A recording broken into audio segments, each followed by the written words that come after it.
the scene. Strength, gentleness, born to be a queen. I'm the most powerful being in the universe, lifting those around me. You are always first. I am woman. I wish you all could hear the music. I know.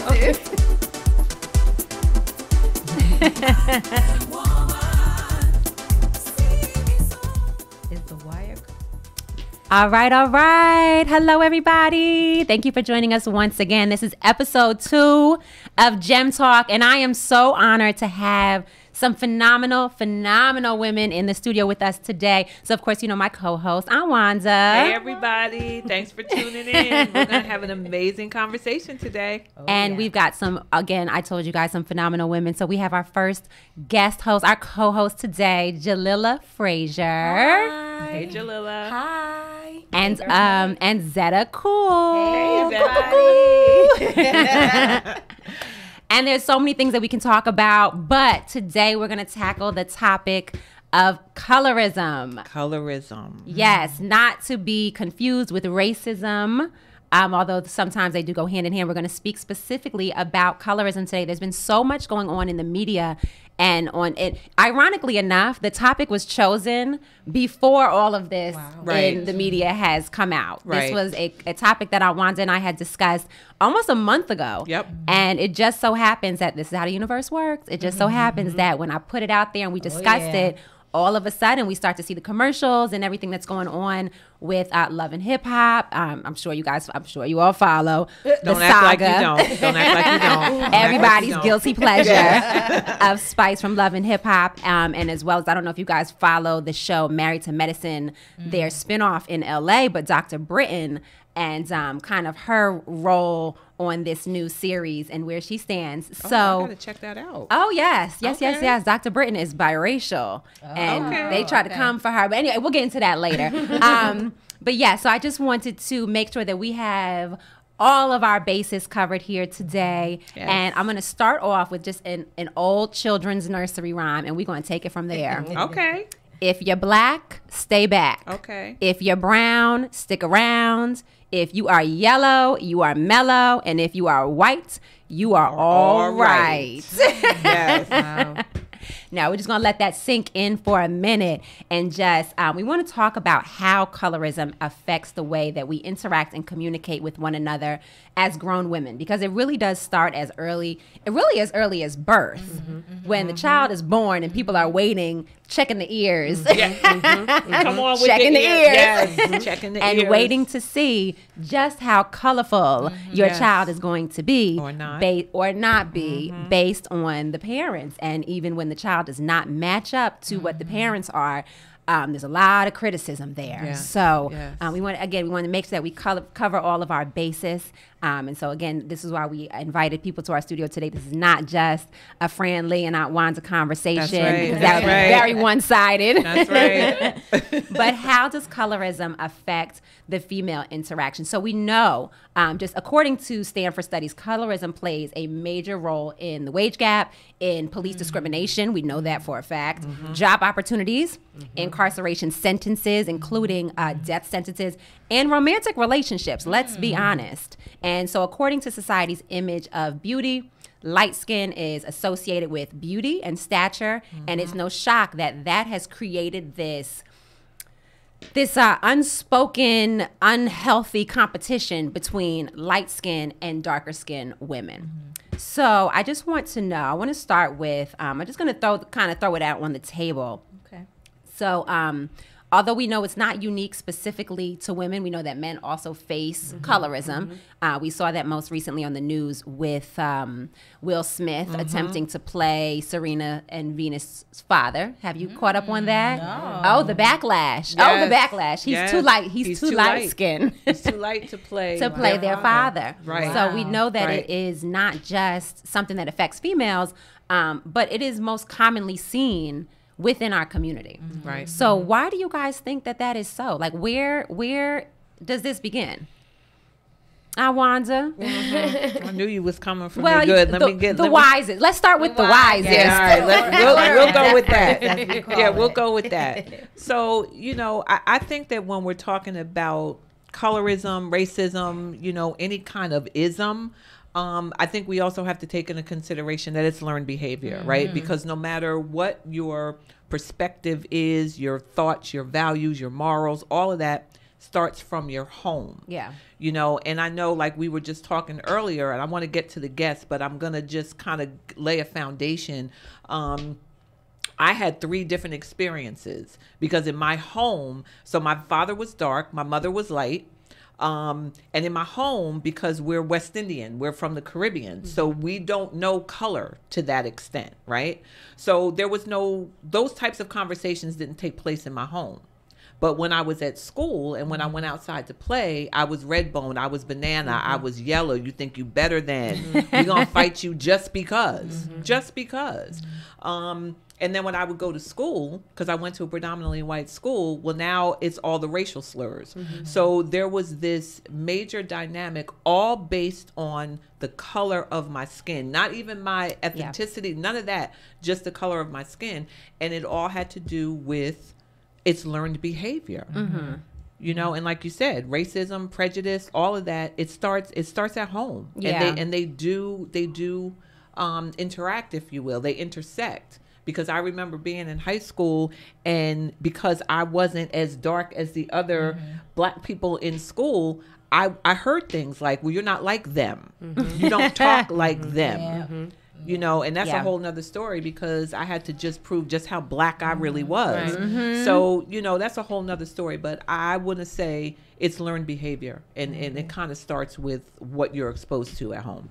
And now I do know, just because me and Zeta go back. So I kind of have been along with her for a lot of her journey, and I know that she started off, so we started off school in Montclair, and then by high school, she transitioned out of Montclair, one of the most diverse, throw some air quotes, communities in the state of New Jersey. And she went back to where she's actually from and went to high school in the city of East Orange. So what was that transition like for you, going to Montclair? Come on, Dad. Oh, you from Montclair? Oh, you want And we'll talk about what all comes with us saying it that way in just a moment. But what was your transition like? Well, I think I always felt like I had to make it clear.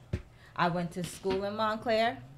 I had to make it clear. Is that bad? Oh yeah, I can hear myself now. I had to make it clear. I went to school in Montclair, but I'm an East Orange girl. I live in East Orange. I sleep in East Orange. Even my friends in Montclair come to my birthday parties in East Orange. But I went to school in Montclair, so all the birthday parties I attended happened to be kids from Montclair. So when I transitioned, it was this new girl from Montclair, and I said, hold up, because it was also, I did pre-K and first grade in East Orange, so I still had not necessarily friends, but people knew me from then, so it was like they confirmed she went to school there, but she still lives on Cambridge. Shout out to Cambridge, but anyway. But I do feel like I was very clear I wanted to go back to East Orange for high school for many, many reasons. But why? I was going to say, so primarily it was the girl drama. Okay. I just felt like in Montclair it was, I have 2 older brothers who were popular, and it was just a lot of girls who were like, how is she not sexually active? How is she not promiscuous? But she has all of these male friends. At least that's how I interpreted it. Okay. Right? It was a lot of girls older than me. I had a lot of male friends. And I just felt like I didn't want to deal with the drama anymore. I didn't want to deal with why is she associated with whoever she's associated with. And then I also felt like I want to go home. Okay. I want to go home. Fair. And it did help that the principal reached out to my mom, because my brother had already transitioned to Scott and said, please don't be fooled. She will be okay here. She will, because, a lot of people be like, you took your kid out of school in Montclair when it matters most to go back to East Orange. And I feel like it was the best decision for me. Now, what do you think that you got from going to high school in East Orange that you could not have gotten from going to high school in Montclair, and also being like me, also being a school teacher in the town of Montclair now. So even seeing how things have changed over the years, but having an in on what's really going on. So what do you think, again, that you got from there that you could not have gotten if you stayed at Montclair? One thing that has remained consistent with Montclair High School is the school of extremes, in my opinion, right? Okay. Like, if you're on the top, you're getting everything you need, which usually means your parents are paying for private tutors and they can pay for private dance classes, right? And then if you're the problem child, if you're always in trouble, right, you get what you need. You get the most attention, you get the most time, you get the most resources. But if you're in the middle, which I would have been in the middle in Montclair, it's almost like it's so easy for you to just float and get lost. Yep. And I realized that early on, and I said, okay, it's almost like what athletes do, right? Like, are you gonna go to this D1 school and be benched, or are you gonna go to a school that's decent enough and has opportunities for you and start? So I said, you know what? It's high school. Like, this is where it counts. I want to start. Yeah. And that's exactly what I did. I had teachers who looked like me. I had teachers who could speak to me and speak to what I wanted to accomplish in ways that a lot of teachers that I encountered could not. And not to say that they didn't have the best, intentions for me. Yeah. But it was just a different way of communicating. Or you can only teach based off your experience. And if you ain't got that experience, you just can't relate to me. Yeah. But and I also feel like beyond my teachers at Scott, my principal, shout out to Irene Nichols, was phenomenal and never took less than from me. Like, it was unacceptable. Didn't matter who, what, when, where, why. You were taking that AP class, and I'm like, I dance. Why am I in AP English? You're going to take this class. You're going to go to this leadership conference on the other side of the world. Like, all of these opportunities that came to me in high school, I literally flew across the flew across the country to go to a leadership. I'm sorry. No, I don't know what just happened. It's okay. I got you. It's all good. To go to a leadership conference. We're multitasking over here. Getting it done together.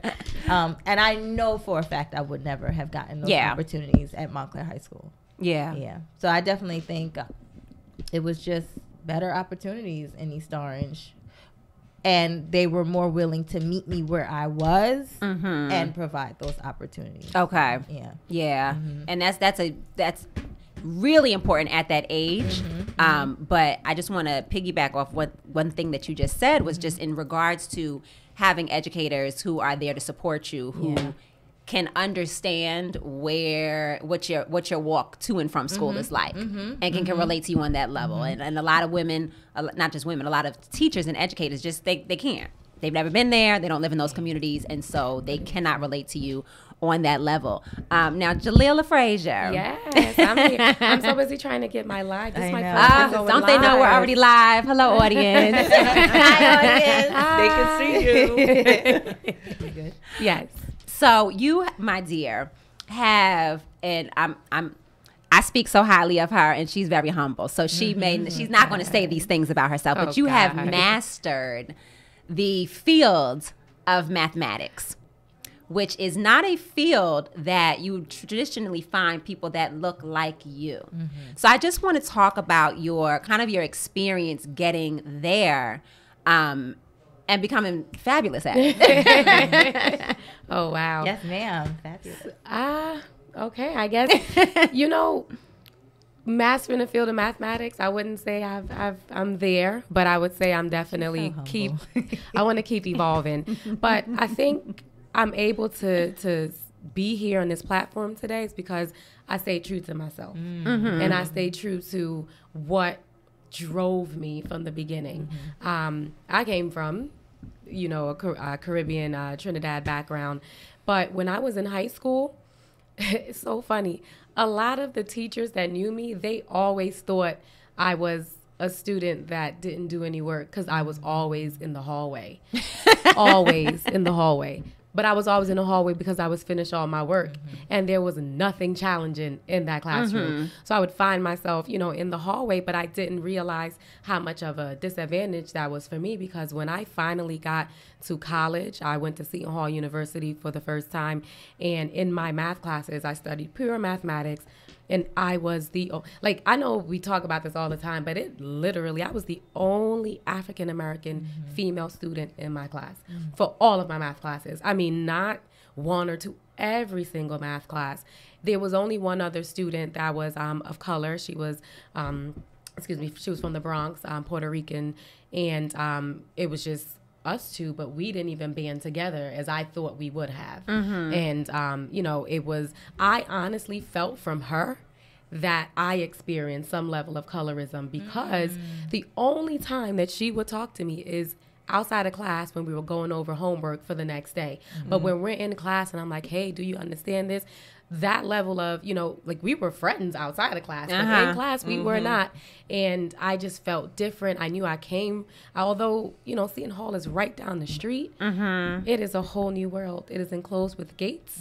And yes, it is. You know, once you cross over that threshold, it's a whole new population.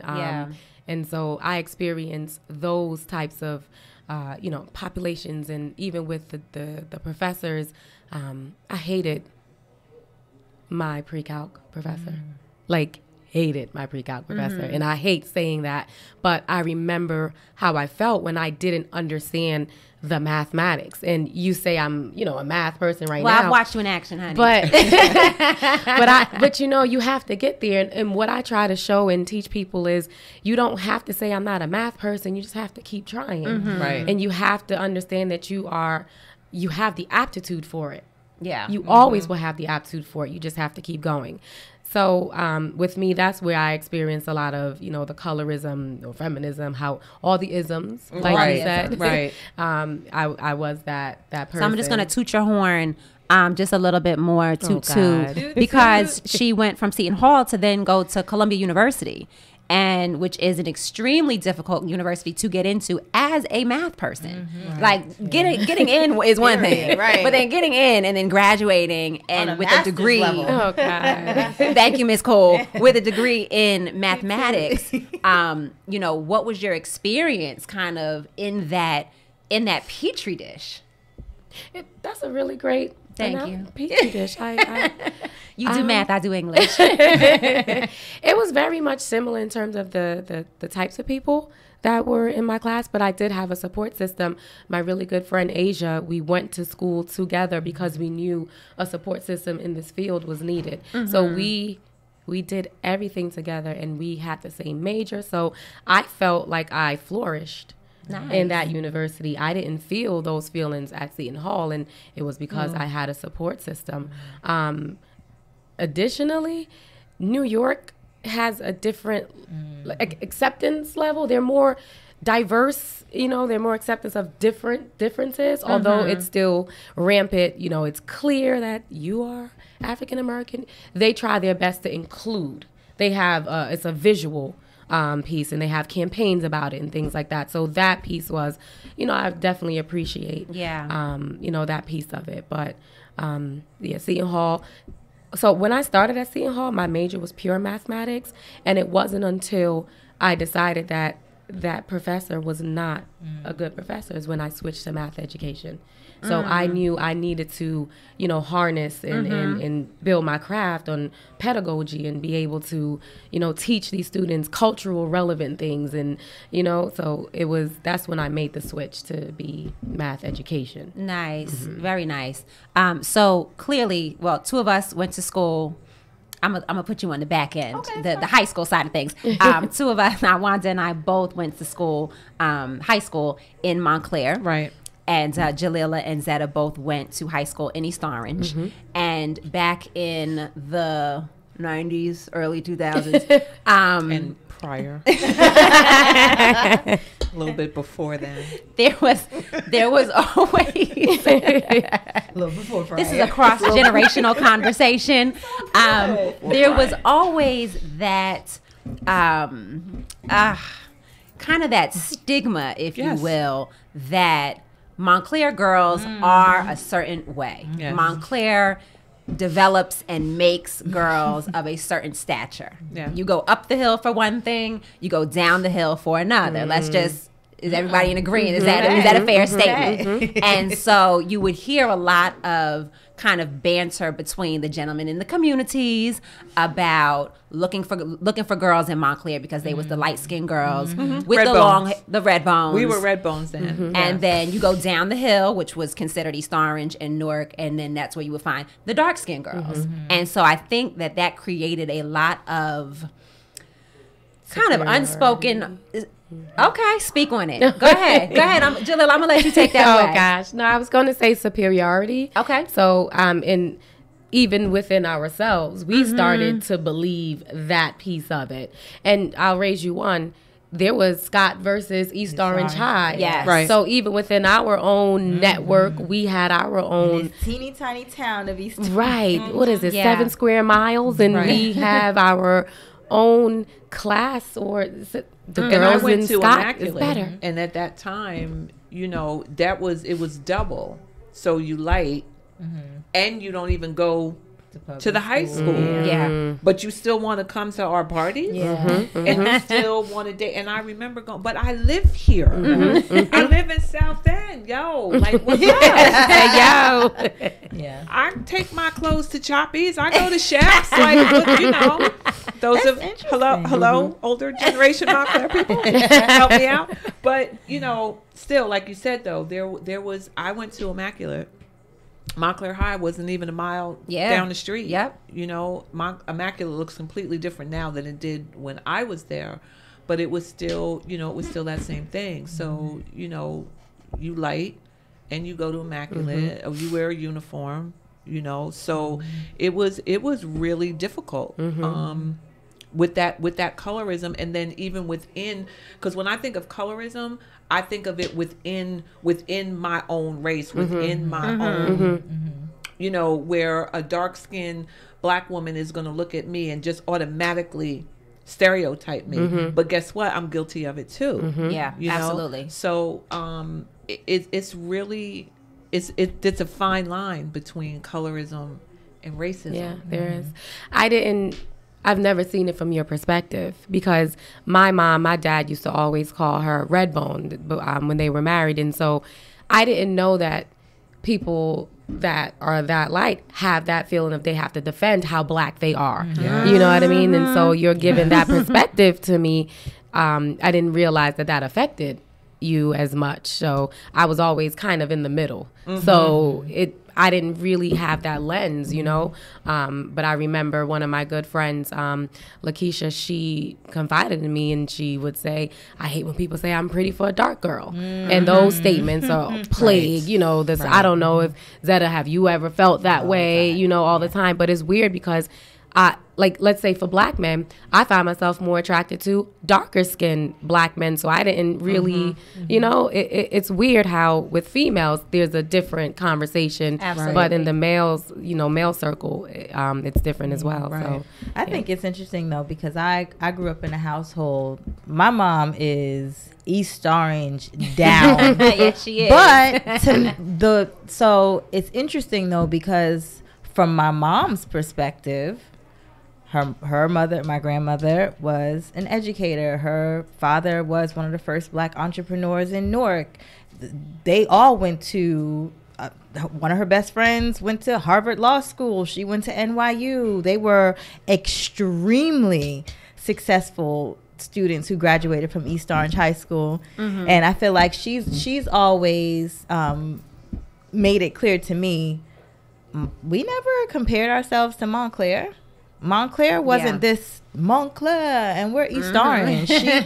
She made it clear to me, East Orange was the cleanest city in the country at one point when I was growing up. There were business people, doctors, lawyers that lived in East Orange. So from her perspective, she never did the oh, I need to be intimidated by the Montclair girls thing. And I think that goes back to the learned behavior. I was getting ready to say that. That's a perfect example of learned behavior, because it was really a culture shock for me, especially when I got to high school, because I went to an all-white grammar school, but I felt the racism there. That's where I felt the prejudice. I didn't experience the colorism until I got to high school, and it was a shock to me. To have people want to beat me up, to have people follow me home, to have people throwing rocks at me that I literally did not know, like even know their names. So, and I had no point of reference on how to even react to it, because I wasn't learning this at home. Right.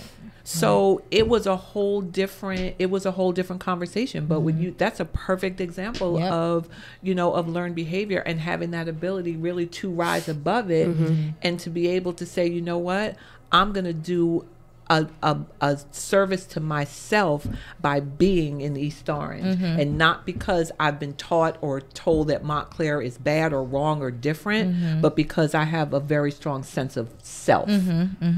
And that's a great example of learned behavior. Yeah, I think my mom did a great job. Even like the comment, oh, you're so pretty for a dark-skinned girl. It only bothered me because I want to be pretty because of who I am. Yeah. Not because of who I look like. And that is what my parents drove at home. In addition to, like, to the point where sometimes it's a little uncomfortable for me to even take a compliment, because it's like, see me for who I am, not what I look like, right? But beyond that, I feel like my mom made it clear, you're beautiful because of who you are, right? Not because of what your hair looks like. Right. I love the chain right here. But I feel like it's something that my mom has always led with. Be authentic and let that be what makes you beautiful.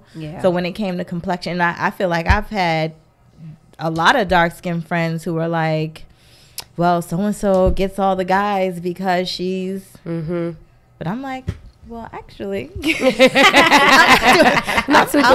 that area, you know. But, and it's funny, I was literally just having this conversation with...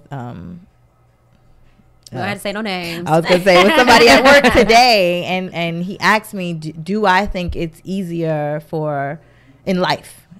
I'm like, that's very broad, but okay. Is it easier for light-skinned people when it comes to interacting with white people? No.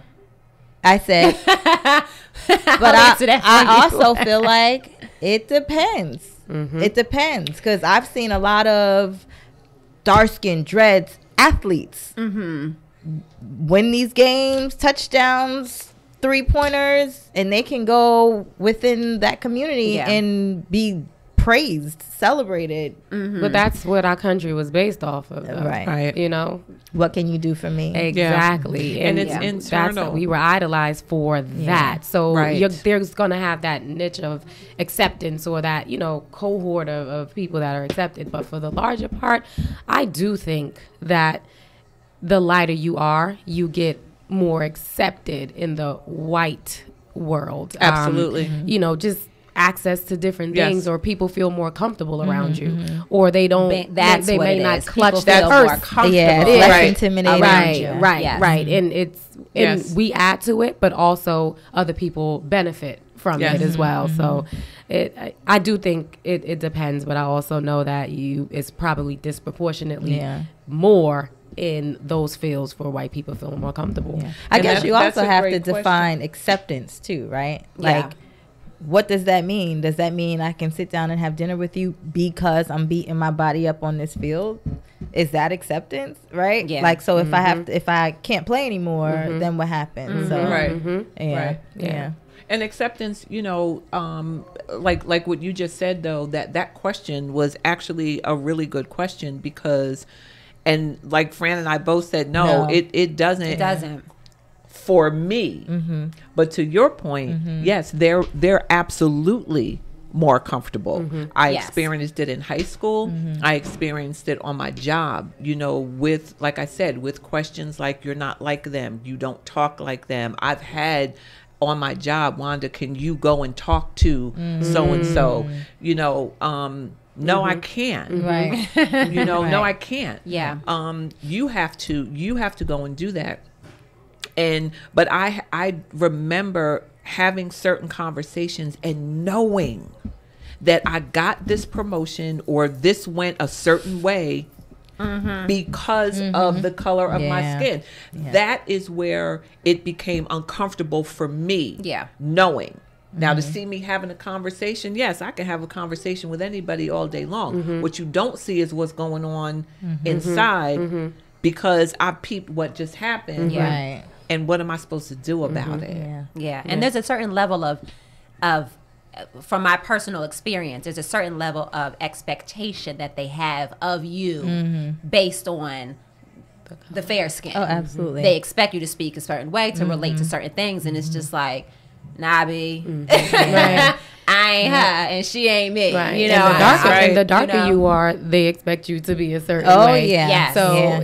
So it's so weird. I was, trying to do my research, and some things that I found out that I didn't even know, that African American, well, not even African American, darker skinned females, they get in trouble more disciplinary. Absolutely. You action. see it in the classroom, right? All the time. But see, because I work in a district where the majority of it's hard to pinpoint, right? Yeah. But I know it happens, and it's I don't know. I feel like we have to do better with our conversations and learn how to, stop those conversations. And the thing is, when we pick up on that type of picking out of students in the classroom when we're young and we see it happening. I mean, we recognize it. We know that if we both cutting up in school, she probably going to be the one that gets, acknowledged and reprimanded. I might get, ignored and be, well, I saw her, and it'll be that kind of thing. And so when we identify that, we take that and run with it. Oh, absolutely. We take it and we run with it. And you almost become that, right? Yeah, absolutely become it. I know Jalila said the word superiority just kind of stuck with me, because I think that we kind of get a false sense of that when we're in that environment, because it literally took me moving out of Montclair to realize, like, oh wow, no, you better humble yourself real quick, because this is only gonna fly right here in 07042. It's not gonna fly when you go to school in Philly, and when you move to Jersey City, and when you working in East Orange. That's not, they not like, oh, let her get by because she light skinned. Right. That works right here in the parameters of this little town. Yes. Not even in 07043. That's different. Okay. That's a whole nother. That's a train track. Okay. Not the same thing.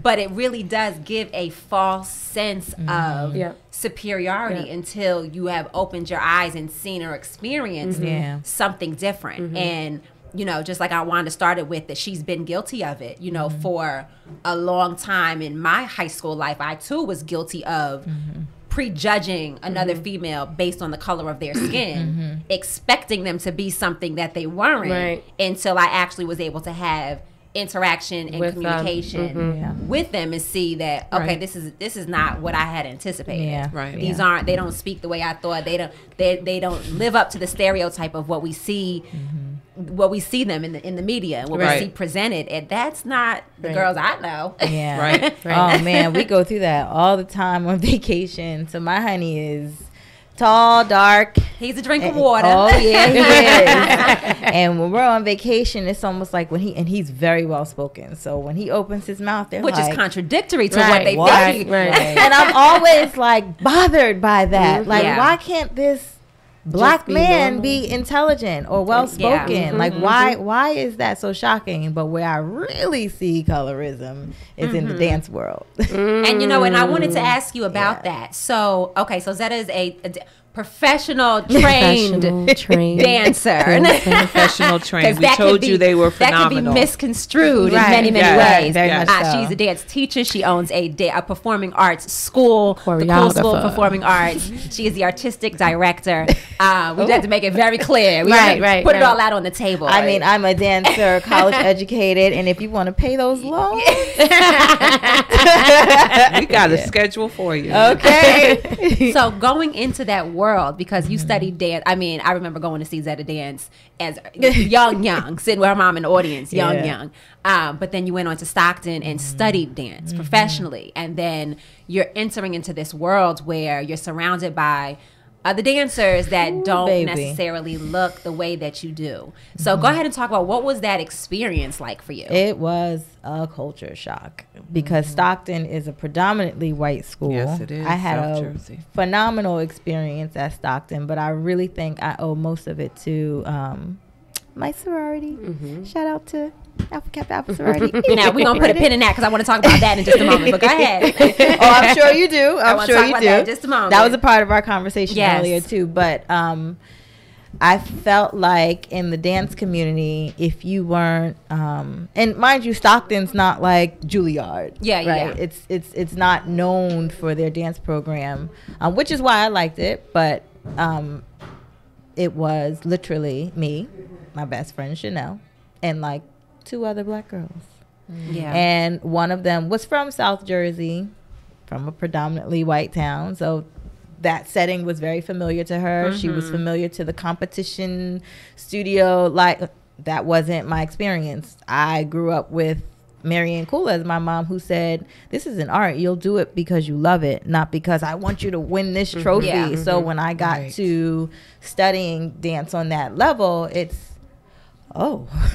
wait a minute, I'm behind and I'm taller and I'm darker and I'm curvier. So I at one point, so even deciding to study dance, it was, okay, I fought really hard to be within the top 10 in high school. I did all the student council, blah, blah, blah. In college, I want to do what I love to do. If I have to study something and then pay for it, I want it to be something that I enjoy learning more about. And, you know, in the beginning, it was easy for me to kind of not show up to class, sleep in, you know, I'm at the ballet bar giving 60% at most because I felt like I didn't train the way you train. I don't look the way you look. And it took, and even, let me rewind, my audition, the reason why I was like excited to go to Stockton is because the woman who did my audition was taller, darker, and curvier. So I said, I see me and you. I want to study under you. For me to start in September, and she left. She was no longer there. So and then I had 2 male white teachers who were cool. They were cool, but I still felt like there's no one here that speaks my language. Right. So I definitely did not really apply myself and audition and go to the master classes, all the things that now that I have my own level of confidence that I created for myself, I wish I would have done. So Cece, you better be doing all those master classes. I have a dance daughter who decided to go to Stockton, and she's studying dance there. Nice. And she's a gorgeous now, chocolate how do you think girl. that you were perceived? Because I think a lot of times with colorism, it's really not about what we think about it ourselves. Because I identified myself as black my whole life. I didn't know anything different. But people didn't perceive me as that. So it don't matter how many times I came out and presented myself to the world. They saw me up. They projected onto me and took me for Spanish and white. So many people would come up to me and just start speaking Spanish. I'm like, I don't. You don't know say. And I would get mad. Like, I wasn't very nice when people did that. I didn't go, oh no. I would go, I don't speak Spanish. I'm sorry, I'm not supposed. I like it, and it would always annoy me. And then you'd get right after that. So then, what are you? Right. And then that so was then the next what one. are So you? Human. Well, what are you? What are any of us? Right. Yeah. Right. So again, it's really not how we identify. Yeah. It's how people view us. I think a lot of people perceive me as disconnected. Even my professors, like senior year, literally, my professors were like, I did one show. We had to. I decided, okay, I'll do it. And they were just blown away by the fact that I could perform the way that I did. And they're like, well, where's that in class? You're not connecting with me. It's not. Yeah. How am I supposed to be that in class when there's nothing inspiring me? There's nothing. Even when we did our senior projects, oh my gosh, Chanel I love her. So we had to choreograph our piece for our, senior year. And I picked an Alice Coltrane song to do. And they told me, no. Oh. You can't use that music. Why? It nothing about it, nothing in the music changes. It's the same, because it's Alice Coltrane. Some of her music is like, it's like Buddhist, right? It's like trance. So it's the same thing that repeats, which I find beautiful and inspiring. No, you can't use that music. So I'm like, okay, I choreographed this whole piece. So I conformed, and I used this like Bach piece that was like, I connected in no way to it, but I had to get the grade. I'm paying to be here. Cool, whatever. Chanel chose to use no music, and her piece was phenomenal. And it's like, why do we have to do that, though? Right. Why do we have to do that? Yeah. Why do we have to do that? And just going back to how I think other people perceive me, I think people felt like I was disconnected, because honestly I was, for honest reasons. I mean, there was nothing for me to connect to genuinely. But I also think people saw my ability and couldn't understand why I wasn't fighting to be in the front row, fighting to be in every piece. And I deal with it at work now too. It's not, I am the only black person in my department, and they'll have like happy hours, and it's like, every once in a while I can do it, but you don't understand what it feels like to be the only person often who looks like me, and I think like that's me. kind of where there is a difference, because I too have been in situations where I am the only black person. I went to a predominantly white university, St. Joseph's University, the Hawk will never die. Hey, y'all.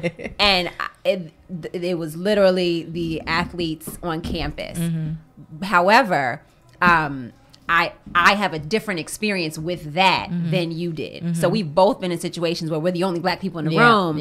However, your perception and my perception are very different because of the way other people perceive us to be. So it's like, I feel different, but I blend right in. Right. I was just getting ready to say, I feel internally, I'm feeling different because I'm conscious of the fact that I'm the only one. It doesn't matter. Yeah. I blend in. Aesthetically. It's not visual to anybody else. Exactly. It's really we just feng shui, all of that stuff. But I feel I'm very conscious of it. For me, I find myself defending a lot of, the colorism conversations that happened when I was younger. So in the Caribbean culture, for some reason, more American students would like say African booty scratcher, or it'll always be something that talks about where we're from, but also how dark we were. Now, of course, I wasn't dark, but my family and things like that. So even in those cultures, now we were speaking about this earlier. We bleach our skins. Yeah, like it's the thing to do. Bleach your skin. And when you get on an airplane and you go across the pond, or even to countries like Thailand, when I went to Thailand, that's what they do as well. They bleach their skins. It's in the products. As soon as you walk into a pharmacy, it's like right there glaring. You know what I mean? And so there's this, and it's not just secluded to American culture. It's a global global thing. And understanding that, yes, colorism is built off of the backs of racism, and it's a symptom. It's now becoming more of the main thing, an epidemic. We see that in this country, there's more biracial, right, relationships. And so the white race is kind of diminishing, right, slowly, but I don't want to say slowly but surely, but there's more mixing. And so race is probably not going to be the topic of discussion. Colorism. Color will be that main and thing. We don't want to make it specific to African Americans, because we know that this is something that goes on in the Hispanic community. We know that you God forbid you mistake a Dominican for a Puerto Rican or a Colombian or Ecuadorian, and they might chop your whole head off. So it's not specific. That. And I guess in the Dominican culture, I was very shocked that there was a clear divide. But then I had to look back and see, wow, we do that in American culture as well. We do that all over the world, and it all is back it goes back to racism and what we were afforded based off of that, right? Yep. What part of the house you were able to stand next to, and you know, if you like, it's all learned behavior. It's learned behavior, and it has to do, you know, with classism. You know, like we were talking about earlier, because my family is West Indian. They're from Jamaica, and I remember my mother telling us when she was growing up, and my mother was lighter than me, they would powder her because she was considered dark in her family, and so every day they would put powder on her to, you know, to lighten her up. Oh wow! And she was lighter than me, you know, so. And that had to do with class. It didn't even have anything to do with racism. That was, you know, a distinction within their own class, their own, you know, race. Yeah. What you're awarded. What you're, right. What, you know, what you're awarded. What opportunities you're given based on how light you are. Yeah. Absolutely. Yeah. You know, absolutely. And it's crazy that 2019 and that we're still having this uncomfortable, sometimes unspoken conflict among women because you know, some are granted opportunities that others are not because of some are declined opportunities that others are not simply because and can walk through certain doors that others can't. I know that if there's a group of, you know, Black women, I'm looked at sideways, you know? And however, when there's a group of light-skinned women, a darker woman might feel like they're looked at sideways. Right. When and with actually we're all Black women. Exactly. And with all this going on with, you know, I'm just, you know, police and everybody and everything targeting, right? That puts another divide in it. Absolutely. Because I don't have the same level of fear for myself and my son as I do for my granddaughter and my grandson. Just based on how they look. Because of our complexions. And that's very scary to me. It really is, because that makes the situation even worse, because now there's a divide, because going to a certain place where I might have gone with you, I may not go with you anymore. Right. Right? Because of what could potentially happen to a darker skinned male or female now. Just in communities that's just being perpetrated. And it makes it look like it's okay. You know, which makes this type of conversation even more important. Necessary, I think what's missing is acknowledging the root of it. Right. Like acknowledging that not only is it learned behavior, but it was almost like literally beaten into us. Literally. That you get beat less if you look like this, and if you look like this, you're in the big house or whatever the case may be. And I think just psychologically acknowledging and healing. Yeah, because it really does create mindset. these complexes that we kind of grow up with. I know we lay out to be brown-skinned women. And, you know, and brown-skinned women are like, I don't want to get in the sun in the summertime. Not this brown-skinned woman. What? Listen, okay. Well, it was funny because I was in Jamaica last summer, and I'm on vacation. Like, we're beach bums in my family. That's what we do. Yeah. We love the sun. Right. The sun is healing for us. And by the end of the trip, I was dark. Like, and I loved it. I was like, okay, because my blonde hairs show up even more, you know? And the guy who was our driver for the trip, he's like, oh, you look like you're from the motherland now. And I'm like, so what I look like before? But either way, here I am from the motherland. Right. And nobody's ever told me I look like I'm from the motherland. Ever. Okay? Yeah. And just jumping off of that, there's just such a misconception of what Black looks like because it's from charcoal to chalk. I mean, straight across the board. We come in all shades. We come in all colors. You know, there's dark-skinned women, babies that look like me. That's right. Multifaceted. That's what we are. Who we are. And I feel like internally, a lot of those a lot of the isms come from things that we feel like we lack. Yeah, exactly. I hate to say this, but I can recall a family member of mine calling another family member, "You're so dirty and black." And it was always those very soiled words used with darker colors. It was so weird to me. And I'm like, what is going on? Yeah. And imagine how they feel inside to have to even say that to someone else. Right. So And over something you can't even control. Exactly. You know? Exactly. Yeah. And I tried to control it in high school. I listen, I wore so much makeup because, like I said, you know, in my neighborhood it was one thing, in school it was something else. So I got to the point where I was like, you know what? Y'all not gonna see nothing but color on my face. And my eyeshadow. My makeup was on. You did the blue eyeshadow, yes, red lips. Yes. Blue and red. I looked like a straight up clown. Oh God. wow. But I did it. It was. But I didn't look light skinned. I didn't look dark skinned. Yeah. I just yeah. looked like a girl that had a whole lot of makeup Yeah. on. And that's I'm not. glad you that's- brought up makeup. I'm sorry. And you said the red lip. That red lip like piece, it was you're too dark or you're too light to wear red lip. Like in itself, red lipstick has just a connotation of hookerish. Yeah. Like that's how I learned you can't wear it, right? Right. But then put it on an African American female, and Yeah. the lighter they are, the dark, it doesn't, like people say, it doesn't look right. And I remember saying, I don't care. I'm going to wear this red lip. right. And sometimes people don't even know what they like until you actually try it. So Right. it's like even in wearing makeup, you have to have, Yeah. you can't wear the blue eyeshadow because it makes you look like this, but another tone can wear it.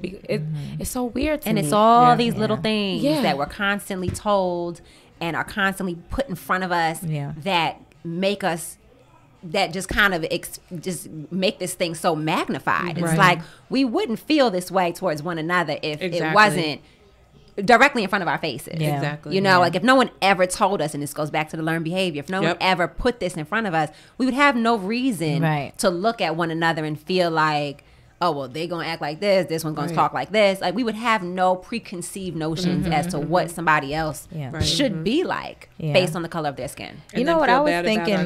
Yeah. too, behind it.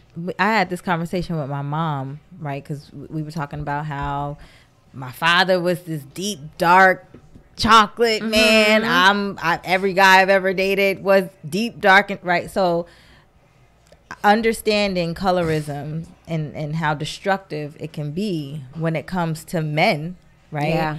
Like, is it okay for them to have a preference? Is it okay for us to have a preference? And where does the line get drawn where it's like light is right? Or, you know, Yep. like Yep. what's the difference, or how accepting are we of someone just simply having a preference? right. Or it being Is there colorism? a deeper Right, meaning right, behind right, why you feel? right. And we I had a think it's your caller who intent. called us last on Yeah. our episode 1, and we kind of touched on this, and we're going to have to actually have a whole show kind of surrounding this topic. But it really was a difference between, are you with a lighter or white woman because it is a sign of stature, or is this just who you happen to like? Yeah. Yeah. Yeah. And I think it's about that's intent. both. Yeah, I I think you should be able to have a preference because that's what we live on. Things you like, things you don't. But if you don't like something because of the underlying of stature, then that's where it becomes something we need to address. Yeah. But by all means, have your preference, but allow it to just be something that you like and not because of, you know, some other negative feelings. So. and that's a you know, that's a deeper issue, because I think that we all, like you said earlier, Fran, that we all react and respond to things based on experience. Yeah. So you could have a man who is drawn to or has a preference for a lighter skinned woman or a white woman based on an experience. Right. Yeah. And so now that's a whole nother conversation. But I'm guilty of it because I am the one that's going to go, what's wrong with you? You know, but that's a whole nother conversation. That's a different show. I mean, That's a different show. you know, transparency. I don't particularly care for it, but you know, Which is also a generational thing. Yeah. it's a generational Which is also a thing. And based generational on It really your is. experiences Yeah. also. Yeah. Yeah, and it's based on my absolutely. Yeah. You know, but it's a personal preference, and I think that you should have it. I definitely think you should have a preference as well. Yeah. Absolutely, absolutely. Yeah, but to just not. Because I have one. Me too. Yeah, me too. I'm just saying, I've been open. But to not have the to block out an entire complexion of people based on something is that's kind of what we're targeting, not necessarily, you know, does this person like what you fall in love with is a whole nother story, but just that feeling of I don't like this because, or I need this because it represents something. And that's when we kind of got to look internally. So what are some things that you guys think that, you know, because it is common, and we see it in the schools. We see it with our young ladies. We see how they interact with one another and who they choose to kind of click with and intermingle with during school time and outside of school, and the way that they act in social settings. And what are some things that you think that we can either do, or what are some things that you think we can do to try to eliminate or kind of weed out some of this combative behavior between light-skinned women and dark-skinned women? I think mentorship is always something that you can do. Just coming together, meeting of the minds, and just understanding everyone's experiences. Yeah. This is something that we can do. But in order for it to get into the schools, we have to already understand what our biases are before you start mentoring, you know, someone else. And it has to come like more, you know, the village. The village approach has to work, because that's when you have strength in numbers, you know, no pun intended, math madness. But I mean, mentorship, that's always the way to go. But also you need, you know, advocates for these people, and you need to get into the PTOs. You need to make sure that there are things that's happening systemic within the school districts or the schools that we're combating it. So not just a pocket of mentors doing this and just this one part of the school, but it's something that we're intentionally planning and intentionally talking about and bringing, you know, heavy hitters and all stakeholders to the table. So, you know, that's one strategy I think. You said something to me that's key. The stakeholders. I think it needs to be organically coming from you. Like I think I realized this through hair. Right, like I have so many beautiful black and brown girls, and my white students too, who have learned to celebrate natural hair, just simply through me. Right, like today coming to school with my haircut, it was like, oh my God. And then even for my nieces, so I have three nieces. My two youngest nieces, one's light skinned, one's dark skinned, and just the concept and this obsession with hair and I don't really see a lot of I'm light skinned, you're dark skinned. I don't hear it from them, but I definitely see it through hair, right? Light skin, long hair. That whole concept. Just and we got to wrap up very soon. But do you see it the way people interact with them? Do people interact with them differently based on? It makes me so mad. And not only does it make me mad, I'm very vocal about it. I'm very vocal. You can't have the last name Cool and not have a head full of hair. Don't even like be fooled. Like it just get over that. But my grandmother was very light skinned, and when she spoke to her experiences growing up, it was, you think this is a privilege? Like I had to fight harder. I had to defend who I am and where I come from harder because of what I look like. She also, and I won't necessarily say this is because what she looked like, but we're also talking a certain time period. She was able to go out of state for college because the people who she worked for paid for it. Now I don't know if that opportunity would have come her way if she looked different. I don't know, but so breaking those stereotypes. Absolutely. But I definitely think if you celebrate yourself in front of young people, they see that, they can mimic that. But I also think it needs to be a priority from the top. In schools. Wanda, I agree. I just agree. I think that everybody has a sphere of influence, like you said, leading by example. And when you see something, you know, look for those teaching moments, you know, that you can that you can teach. And like you said, being aware of your bias. I can't have these types of conversations until I know, you know, what my biases are, because I do have them. And like I just said before, just kind of breaking those stereotypes. And we did not get to discuss it, but just I'm just going to bring it up really quickly that Zeta pledged as an AKA, and stereotypically that sorority does not cater to women who look like you. And so seeing more women who look like you being in those organizations and being, you know, active in it and playing participating roles as, you know, dance teachers that look like you, mathematicians that look like you, and again, just breaking those stereotypes so that we don't assume that, you know, one field is supposed to look a certain way, because when we actually see it and are knowledgeable about it, we have a different understanding as to exactly what that looks like. Ladies, this has been phenomenal. Absolutely. Can I just say this real quick? Absolutely. If you look at the pictures of our founders, like I know that's a thing, right? But if you look at a picture of our founders, well, you know what, school days did damage to that, very much so, and that's why it was a movie. Inspired by real life, but it was not a documentary. I think I feel a part too. Yes, absolutely. Thank you so much for having us. Yes. And really quick, if we can just say our handle. So Jalila, what's your IG handle? At Lila1, LIYLA1. Zeta. At Zeta B_cool, ZETTA B_COOL. Wonderful. Such an honor. We got to do it again, guys. Thank you for joining us on Gem Talk. We'll see you next time. Gem Talk. See you next time. Wow, that was an